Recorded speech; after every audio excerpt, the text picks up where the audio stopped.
1. You will hear a customer talking to a car rental agent about different car options. First, you have some time to look at questions 1 to 6.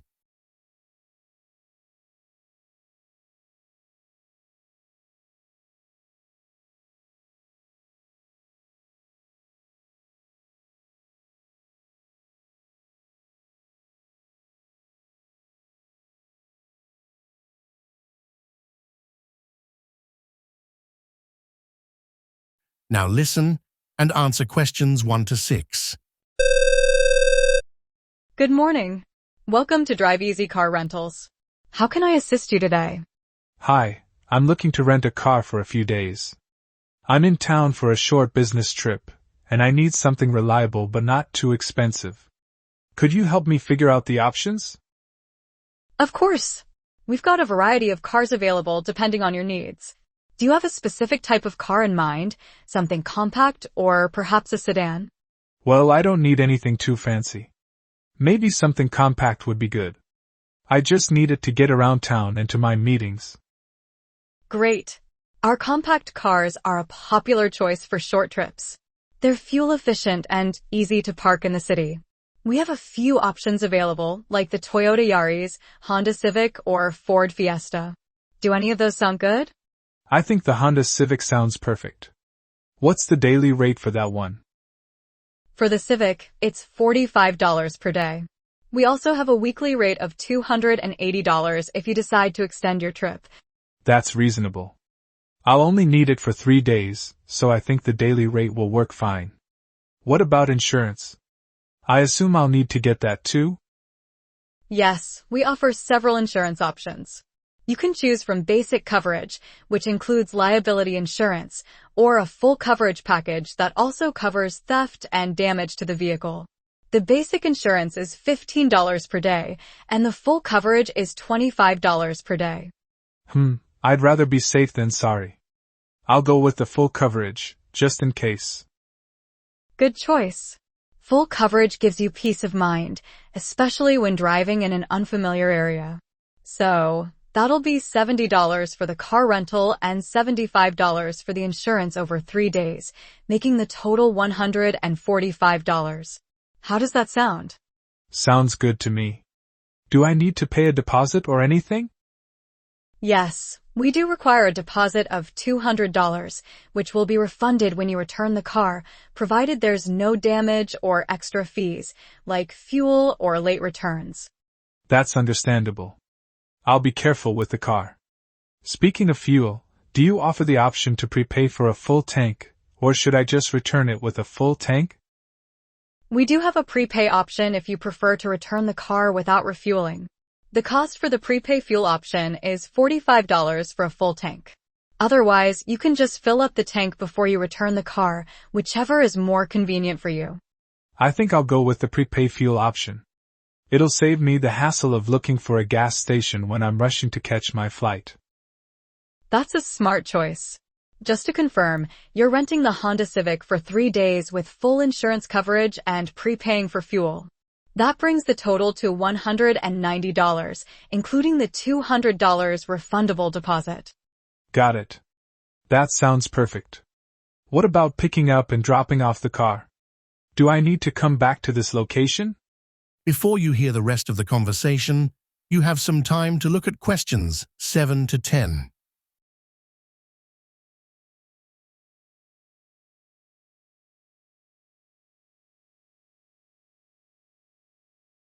Now listen and answer questions 7 to 10.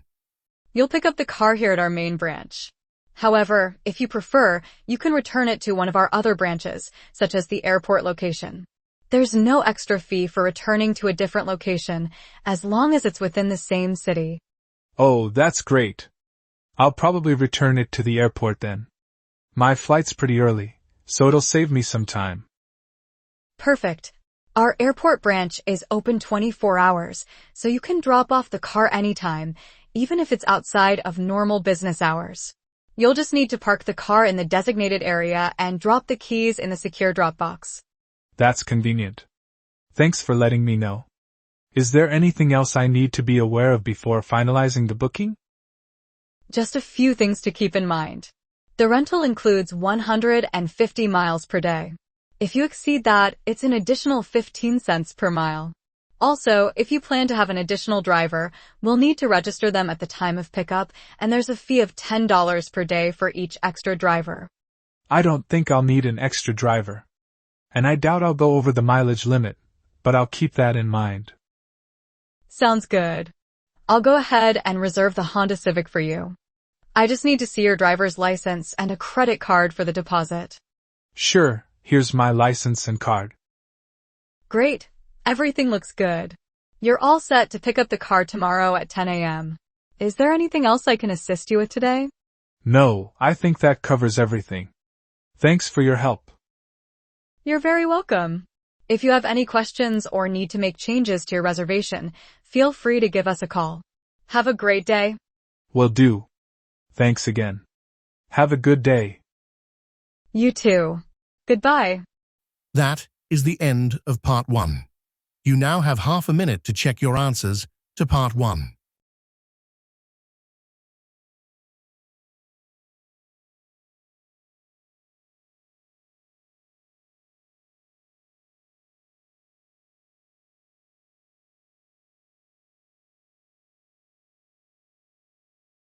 Part 2. You will hear a company representative giving an orientation to new employees, covering key topics like company values, departments, and safety procedures. First, you have some time to look at questions 11 to 14.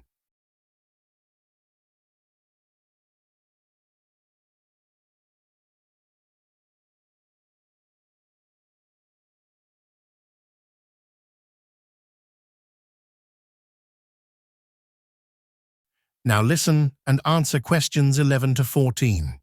Welcome to your orientation. We'll be going over some key information about the company, our values, the different departments, and essential safety procedures you'll need to follow. First, let's start with the company's history. This company was founded in 1990 as a small family-run business. Initially, we focused on manufacturing office supplies. That includes stationery items, office furniture, and many other small products. But over the last few decades, we've expanded significantly. Today, we operate in multiple countries, and our product range has grown to include tech equipment. We're proud of how far we've come, but we still value the same principles that guided us in the beginning. Let's begin with what drives us forward: innovation. It's the first thing we emphasize here because, without it, we wouldn't be where we are today. Innovation means we're constantly seeking ways to improve our products, streamline processes, and stay ahead in a competitive market. It's not just about coming up with new ideas but finding smarter, more efficient ways to implement them. Now, while innovation is essential, it doesn't work in isolation. This brings us to collaboration. In fact, no single person can accomplish much without the support of a strong, cohesive team. Collaboration ensures that ideas are shared and improved upon, with every employee, from the most junior to our senior managers, playing a part in this effort. Of course, efficiency is something we value too. Being efficient helps us work smarter, not harder, but we don't prioritize it over innovation and collaboration. We believe that efficiency is a result of teamwork and innovative solutions rather than a standalone goal. Before you hear the rest of the conversation, you have some time to look at questions 15 to 20.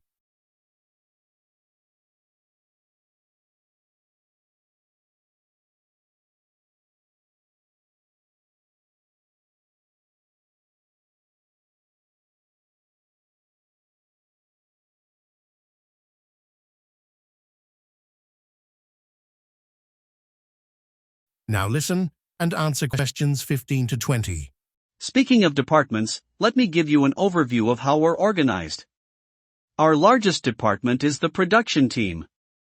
They handle the manufacturing and assembly of our products. Next, we have the research and development team, who are responsible for designing and improving our products. Then there's the marketing department, which manages how our products are presented to the public. Don't forget the finance department, which keeps track of the company's expenses, budgets, and profits. Lastly, we have the Human Resources Department, which handles recruitment, employee relations, and compliance with labor laws. As a new employee, you'll spend your first week getting to know these departments better. You'll be introduced to each team, and there will be a short presentation from a representative in every department. Make sure you ask questions during these presentations. It's your opportunity to learn about how the company operates. Now, let's move on to safety procedures. Safety is a top priority for us, and we expect all employees to follow our protocols closely. First, you'll need to familiarize yourself with the fire evacuation plan. You'll find maps of the evacuation routes posted in all common areas. In case of a fire, your primary goal is to exit the building quickly and safely. The assembly point is in the parking lot, near the main entrance. Do not stop to gather personal belongings, and do not use the elevators during an emergency. If you see smoke or fire, alert your colleagues immediately and activate the nearest alarm. We also have a strict policy on equipment use. Only trained employees should operate machinery.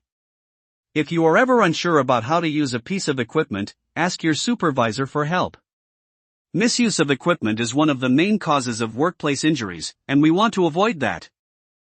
Another important safety measure is personal protective equipment. Depending on your role, you may be required to wear safety glasses, gloves, or even a hard hat. Make sure you use personal protective equipment correctly and consistently. Your supervisor will inform you of the specific requirements for your position. Now, let's cover some everyday safety tips. First, always be aware of your surroundings.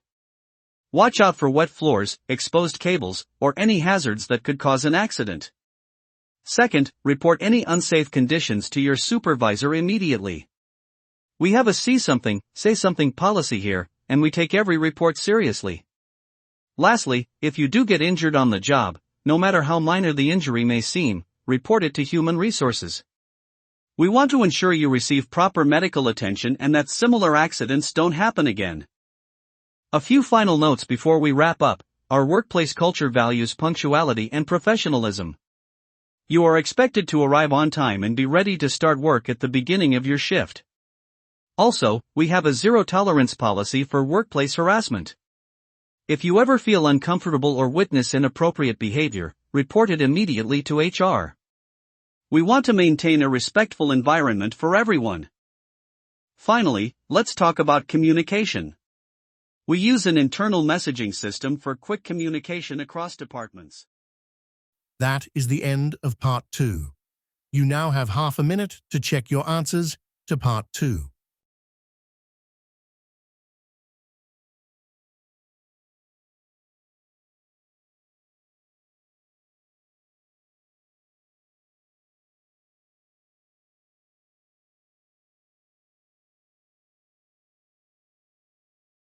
Part 3.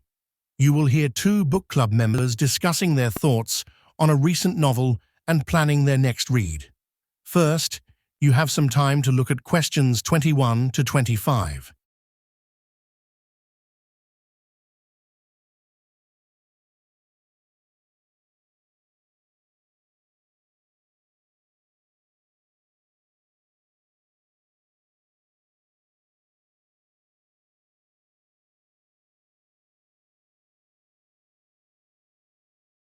Now, listen and answer questions 21 to 25. Hey David, I'm so glad we could meet up to chat about this month's book. I've been dying to hear your thoughts on it. Same here, Anna. It's been quite an interesting read, though I have to admit, I struggled with some parts. There were a lot of themes running through the story. What did you think? Yeah, I noticed that too. I think the author was trying to tackle multiple ideas at once. But the way they handled the issue of identification was the most striking thing to me. It felt like the protagonist was constantly trying to figure out who they were, especially when faced with challenges. That's interesting because I actually thought the book was more about resilience. The way the main character kept pushing through adversity despite everything was really inspiring. There were moments where I wasn't sure they'd make it, but they always found a way to keep going. You know, I didn't focus on that as much, but now that you mention it, I see it. It's funny how we can read the same book, and come away with totally different perspectives. Like, take the ending for example. I thought it was a bit too open-ended. What about you? Oh, I love the ending. I thought the uncertainty reflected real life. Not everything wraps up neatly, and that's what made it so powerful for me. It left me thinking about what could happen next. Did the main character really find peace, or are they still searching? I guess that's one way to see it. I just prefer endings that give a bit more closure. I felt like there were too many unresolved issues. Like, what happened to that side character, Emma? She was important earlier in the story, but then she just kind of disappeared. I was expecting more from her arc. True, Emma's storyline felt like it got cut short. But I think that was intentional. Maybe the author wanted to show that not everyone's journey is fully explored. Sometimes people just fade out of our lives without explanation. You could be right, but still, it felt unsatisfying. Anyway, moving on to the next book. What should we read next?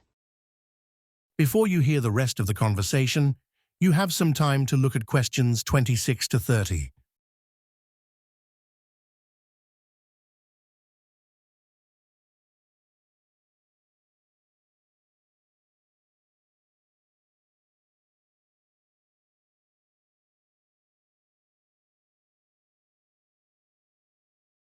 Now listen and answer questions 26 to 30. Well, I was thinking we could go for something a little lighter this time. I've heard good things about this new mystery novel. It's supposedly got a lot of twists and turns, but isn't too heavy on deep philosophical themes. What do you think? A mystery could be fun, but are we sure we want to switch genres so quickly? I was kind of enjoying the more introspective stories we've been reading. True, but I think a change of pace might be good. Plus, the mystery novel isn't completely without depth. From what I've heard, it also delves into human nature and morality. It just does it in a more entertaining way, with a fast-paced plot. That's an interesting point. I do like books that make me think, but also keep me engaged. Do you have a specific title in mind? Yeah, it's called The Unseen Path. It's set in a small town where strange things start happening, and it follows a detective trying to solve the mystery while uncovering secrets about the town's past. From the reviews I've read, it seems to mix suspense with deep character exploration. That sounds intriguing. I'm always down for a good detective story. As long as it has solid character development, I'm in. Let's go for it. What do you think the other club members will say? They'll probably be open to it. We've been reading some pretty intense stuff lately, so I think they'll appreciate something a little more engaging. Plus, who doesn't love a good mystery? Good point. And we can always pick something heavier after. Speaking of, how do you feel about the length of our discussions lately? Do you think we are spending enough time really digging into the details? That's a tricky one. I think we're doing fine, but I have noticed that we sometimes rush through the analysis. Maybe with a book like this one, which has more plot twists, we'll naturally end up discussing more. It's less abstract than the last few books we've covered. Yeah, I agree. Hopefully, this new pick will spark some lively debates. I'm looking forward to seeing how everyone interprets the mystery. Should we suggest it at the next meeting, then? Absolutely. I'll bring it up, and if everyone's on board, we'll dive into the unseen path. I'm sure we'll have plenty to talk about once we're a few chapters in. Sounds like a plan. And I'll make sure to brush up on my detective skills before we start. I have a feeling this one's going to keep us all guessing. Good idea.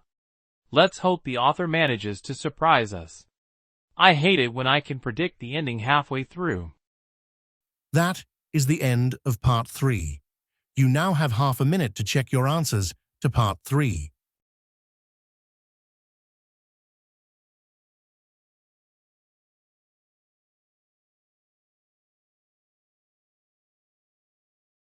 Part 4. You will hear a lecture by a film historian discussing the evolution of cinema, from its early beginnings to the present day. First, you have some time to look at questions 31 to 40.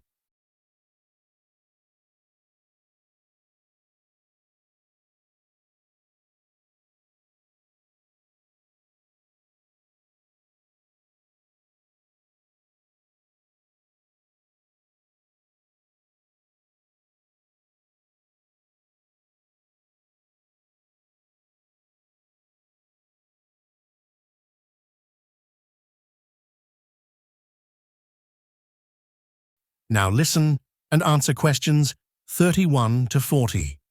Cinema, one of the most influential forms of entertainment, has a fascinating history. It began in the late 19th century when pioneers like the Lumiere brothers and Thomas Edison started experimenting with moving pictures. In 1895, the Lumiere brothers held the first public screening in Paris, marking the birth of cinema as we know it today. Early films were short, silent, and in black and white.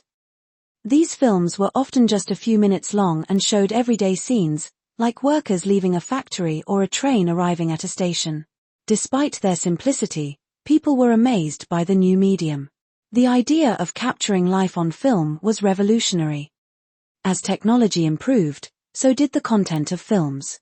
In the early 1900s, directors like Georges Méliès began to explore storytelling through film. Méliès was a magician before he became a filmmaker, and he used his background in illusions to create fantastical movies filled with special effects. One of his most famous films, A Trip to the Moon, 1902, was groundbreaking because it used storytelling, set design, and editing in ways that had never been seen before. This marked the beginning of film as a form of artistic expression, not just a novelty. By the 1920s, cinema had evolved significantly. Silent films were now longer and told more complex stories. Filmmakers began to use techniques like cross-cutting to enhance the emotional impact of their films. Stars like Charlie Chaplin and Buster Keaton became household names, and movie theaters, or picture palaces, started appearing in cities around the world. These grand theaters were a far cry from the simple, makeshift spaces where films had originally been shown. The late 1920s brought a major breakthrough in cinema, the introduction of sound. In 1927, The Jazz Singer was released as the first feature-length talkie, a film with synchronized sound. This changed the movie industry forever. Silent films quickly became a thing of the past, and actors now had to learn to speak on camera, which led to a shift in how movies were made.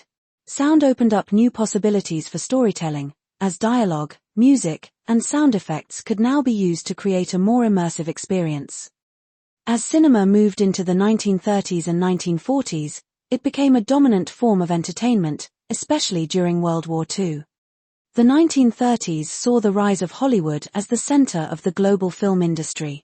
Studios like MGM, Warner Brothers, and Paramount produced hundreds of films a year, and genres like musicals, comedies, and dramas flourished. During the war, films became a tool for propaganda, but they also provided much-needed escapism for people dealing with the harsh realities of the conflict. Movies like Gone with the Wind and Casablanca became cultural landmarks. The post-war period brought even more innovation. The 1950s introduced color films, which gradually replaced black and white as the standard. The use of Technicolor in films like The Wizard of Oz in 1939 and St. John in the Rain in 1952 dazzled audiences. This period also saw the rise of method acting, with stars like Marlon Brando and James Dean bringing a new level of realism to the screen. The development of widescreen formats like CinemaScope and 3D technology also attempted to bring people back to theaters as television became more popular. In the 1970s and 1980s, blockbuster cinema emerged with directors like Steven Spielberg and George Lucas leading the way. Films like Jaws in 1975 and Star Wars in 1977 introduced the idea of the summer blockbuster, changing how movies were marketed and distributed. Special effects took center stage, and filmmakers began using computer-generated imagery to create worlds that had never been seen before. This era also saw the rise of independent cinema, with directors like Martin Scorsese and Francis Ford Coppola challenging the Hollywood system with more personal, experimental films. The 1990s was dominated by the rise of digital technology. Films were now being shot and edited on digital equipment, which made filmmaking more accessible and less expensive. The use of CGI became even more advanced, allowing for visually stunning films like Jurassic Park in 1993 and The Matrix in 1999. Animated films, particularly from studios like Pixar, also gained popularity during this time, with movies like Toy Story in 1995 pushing the boundaries of what animation could achieve. Today, cinema continues to evolve with advancements in technology. The rise of streaming platforms like Netflix and Amazon Prime has changed how people watch films. While theaters are still popular, especially for big-budget blockbusters, more and more people are watching movies from the comfort of their homes. Filmmakers are also experimenting with virtual reality and augmented reality to create even more immersive experiences. The line between film, television, and interactive media is becoming increasingly blurred. Despite all these changes, the core of cinema remains the same: storytelling.